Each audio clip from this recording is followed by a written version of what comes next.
بسم اللہ الرحمن الرحیم۔ السلام علیکم۔ خبر نامے میں شامل کرتے ہیں آج کی ایک اہم خبر۔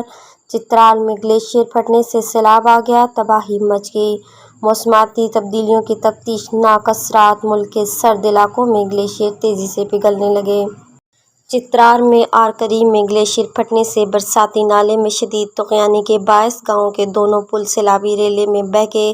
تفصیلات کے مطابق چترال میں آرکری کے قریب گلیشیئر پھٹ گیا، جس کے باعث برساتی نالے میں شدید طغیانی آ گئی اور دورکی کے پل مکمل طور پر تباہ ہو گئے۔ انتظامیہ نے بتایا کہ گاؤں کے دونوں پل سیلابی ریلے میں بہہ گئے، تاہم خوش قسمتی سے کوئی جانی نقصان نہیں ہوا۔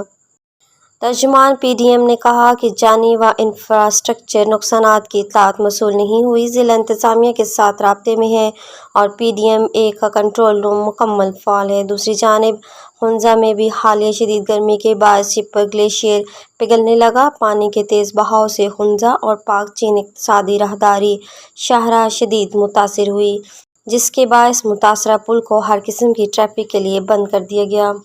شاہراہ قراقرم پر چین کو ملانے والا حسن آباد کا عارضی پل طغیانی کی زد میں آ گیا، جس کے بعد شاہراہ قراقرم گلگت تا ہنزا ٹریفک متبادل سڑک مرتضیٰ آباد پر ساس ویلی نگر منتقل کر دیا گیا۔ ہنگامی صورتحال سے بچنے کے لیے ٹریفک کو مرتضیٰ آباد سے شاہراہ نگر پر منتقل کیا گیا، تاہم نگر انتظامیہ نے متبادل سڑک کو نگر مرتضیٰ آباد تانگش پل روڈ کو کلیئر کر دیا۔